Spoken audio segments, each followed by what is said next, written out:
எப்படிடா நான் ஆசீர்வாதம் பண்ண முடியும்? உங்களுக்கு நடந்தது கல்யாணமே இல்லைன்னு நான் எத்தனை தடவை சொல்றது?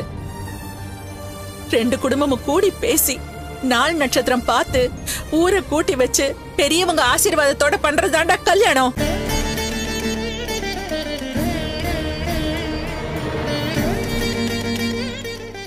நீ இவளுக்கு மஞ்ச கயத்தை கட்டிருக்க பாரு, அந்த கயத்துக்கு பேரு தாலியே இல்லடா. அப்படி நடந்தது கல்யாணமே இல்லையேடா. நீங்க வேணா அப்படி நினைக்கலாம் அத்தை, ஆனா நாங்க 2 பேருமே அத. நான் என் பையன் கிட்ட பேசிட்டு இருக்கேன், வேற யாரும் குறுக்க வர வேண்டாம்.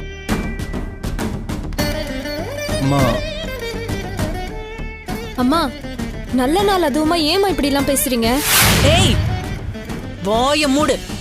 ஏதாவது பேசுன கொன்னுடுவேன் உன்னை. அம்மா, நாங்க என்ன சொல்ல வரோன்றது டேய். கொஞ்சம்.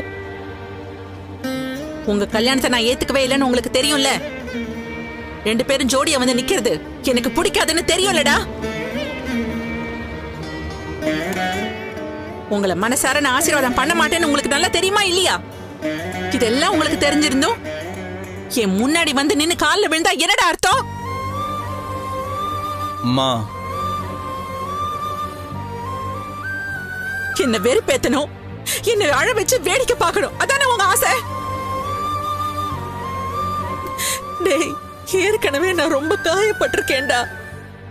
திரும்ப திரும்ப அந்த காயத்தை கீறி நான் வலியில துடிக்கிறதுல உனக்கு என்னடா அவ்வளவு சந்தோஷம்? அம்மா இல்லம்மா, நான் அப்படிலாம். வேண்டாம், நீ பேசாதடா, பேசாத. இந்த யோசனையே இவதான் உனக்கு சொல்லி கொடுத்திருப்பான்னு எனக்கு நல்லா தெரியும்டா. ஏண்டா உனக்கு புத்தி வேண்டாமா? இது அம்மாவை கஷ்டப்படுத்துற யோசனைன்னு உனக்கு தெரிய வேண்டாமாடா? கொஞ்சம் கூட இரக்கமே இல்லாம ஆசீர்வாதம் பண்ணுன்னு எப்படிடா என் முன்னாடி வந்து நிக்கிறீங்க?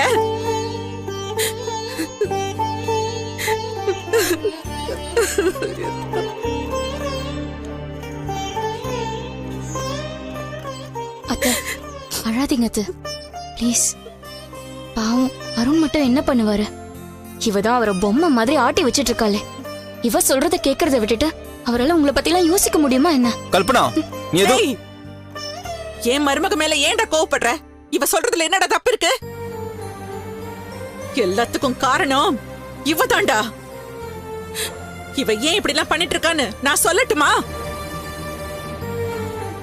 தினமும் ஏதாவது செஞ்சு என்ன நோக்கடிச்சுக்கிட்டே இருந்தா நான் மனசு வெறுத்து போய் இந்த வீட்டை விட்டு எல்லாரும் போயிடுவோம். அதுக்கப்புறமா இந்த வீட்டை மொத்தமா ஆண்டுக்கலான்னு இவ கணக்கு போட்டிருக்காடா. டேய், அதான் உங்க ஆசைன்னா சொல்லிடுங்கடா. இப்பவே மூட்டை முடிச்செல்லாம் கட்டிக்கிட்டு நாங்க எங்கேயாவது போய் தொலைகிறோம். நீங்களே இந்த மொத்த வீட்டையும் கட்டிக்கிட்டு